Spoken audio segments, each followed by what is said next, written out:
எந்த நன்மையும் எந்த ஆசீர்வாதமும் எந்த கிருபையின் வரங்களும் ஆண்டவர்கிட்ட இருந்துதான் நமக்கு வருது. என்னைக்கு இது என்னுடைய கைபலன், இது நான் சம்பாதிச்சேன், இது என்னால முடியும் அப்படின்னு நான் நினைக்கிறோமோ அந்த இடத்துல தேவன் அவர்களுக்கு எதிர்த்து நிற்கிறார். அதனால தான் நம்ம ஒரு காரியத்தையும் ஜெபிச்சு பெற்றுக்கொள்வது தெய்வ சித்தமாக இருக்கு. நம்ம ஜெபம் பண்ணி ஒரு ஜெயத்தை நம்ம பெறும்போது உடனே ஆண்டவருக்கு துதியை செலுத்துவோம், மகிமையை செலுத்துவோம், ஸ்தோத்திரம் பண்ணுவோம், நம்மளை தாழ்த்தி அவரை உயர்த்துவோம். இது நமக்கு நீதி. அதை விட்டுட்டு ஜெபிக்காமே ஆண்டவர் கொடுப்பார்னு சொன்னால் நமக்குள்ள பெருமையும் அகந்தையும் கண்டிப்பாக வரும்.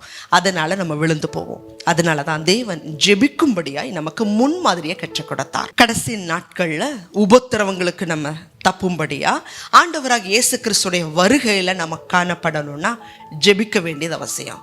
யார் ஜெபிக்கிறாங்களோ அவர்கள் தான் கர்த்தருடைய வருகையில் எடுத்துக்கொள்ளப்பட முடியும். தேவச்சனமே, அதனால் இனிமேல் நான் ஏன் ஜெபிக்கணும், ஆண்டவருக்கு தெரியாதா அப்படின்னு சொல்லி கேட்காம ஒரு காரியங்களுக்கும் ஜெபம் பண்ணுங்க. அதிகாலையில் ஜெபிங்க. ஒரு வேலையை ஆரம்பிக்கிறதுக்கு முன்னாடி ஜெபிச்சு செய்யுங்க. குதிரை யுத்த நாளுக்கு ஆயத்தமாகும், ஜெயமோ கர்த்தரால் வரும்.